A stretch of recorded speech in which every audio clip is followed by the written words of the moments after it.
Chag Sameach, Good Yontiv. Some weeks ago, our family had hosted some guests in our home. And then we had planned to go out and see other people, another family, and we were all getting ready in our house, getting ready to leave. And our daughter Shalva, who is usually very extroverted and loves people, said she only wanted to be with our family. She said she'd had enough of people. She just wanted to be just us. And we said, okay. And this is Shemini Atzeret, coming at the end of all of our holidays. The French commentator Rashi notes that on Shemini Atzeret, only one bull was given in the temple as an offering. Why just one bull? Quoting the Midrash, he says, well, one bull for Israel. One bull for Israel's relationship with the Kudsha Brichu, with the Holy One. Right? And the week before on Sukkot, an important and joyous holiday with the most mitzvot of any holiday, Lulav and Etrog and Sukkah and Hoshanot, a time of opening and vision, 70 bulls were brought in the whole week. Not as many as we saw King Solomon offered at the dedication of the temple, but still a very large amount. The largest tally of any festival. And according to Midrash, that corresponded to the 70 nations of the world. Sukkot has always been seen as a time where Israel's place was celebrated among the nations and all the universalistic aspects of our faith. Jerusalem, a world center of religion, the temple, a house of prayer for all people. We reach beyond all of our borders, internal, external, and try and embrace all. One of the nicest images of Sukkot is of the Simchat Beit HaShoeva, when they would have ecstatic celebrations over the pouring of water on the altar. And the normally dour elders would dance like young people, juggling and celebrating with all together. And Sukkot has always been that time where you open your heart, you give to charity, you go out of your way to do favors for other people, as we should do all year round. And just as we do in the Sukkah, gazing through the schach at the stars in the sky. But here at the end of it, one more Yantav, one more Chag, and that's simply to be in the relationship and the presence with the Kadosh Baruch Hu. Him, her, and his treasured people, the children of Israel. Just one day to celebrate that closeness in our relationship. The faith of our people through so many thousands of years. We've held on to all of our traditions. We've held on to our identity despite all the difficulties and trials. Unlike any other ancient people, holding on despite incredible hardship and exile. One day to celebrate that togetherness.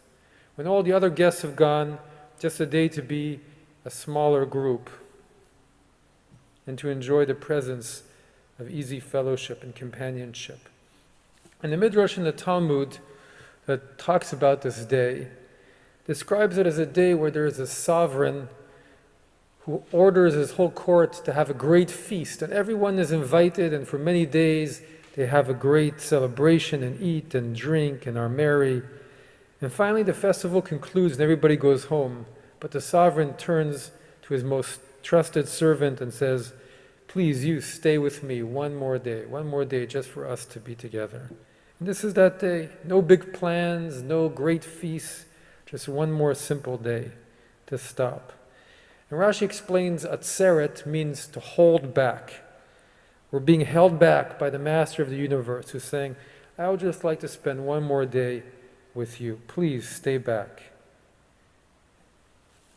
At Shemini Atzeret, this day is really halachically just one day with Simchat Torah. They're halachically the same day, right? In Israel, there's only one day of Chag, not 2 days, and they are the same day. And here, because we have 2 days of holiday, we separate them. But halachically, they're one day, as we see in our additions to the liturgy. It says Simchat Torah, Shemini Atzeret. Because Simchat Torah is also about that. It's our holiday celebrating God's gift to us, God's love letter to us, the Torah, as Rabbi Karlbach says. And yes, Torah has a universalistic mission and a universalistic element there to guide all people of the world, God's gift of wisdom, for us to be a light unto the nation. It has an aspect of universal knowledge, of at least our understanding of universal knowledge. As the Ari, the commentator from Tzfat says, what we have here in our arcs, what we just brought in, is one expression of the real Torah, which is the heavenly Torah, which is the very DNA of the universe. So our Torah does have universal parts. The Ten Commandments have become the bedrock of Western civilization. The right to rest 1 day a week, that we should honor our parents, no idolatry or murder. But the Torah is also just special to us, the Jewish people. It is our document, and it's written to us and speaks to us. As the book of Deuteronomy says, we're just the least of all peoples on earth, but this is our document, given to us as our inheritance.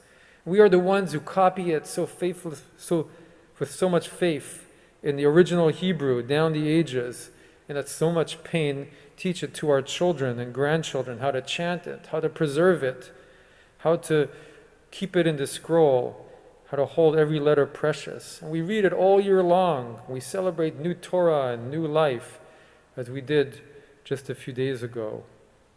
And we teach our children Hebrew, just so they too can connect to the Torah and find some relevance in it.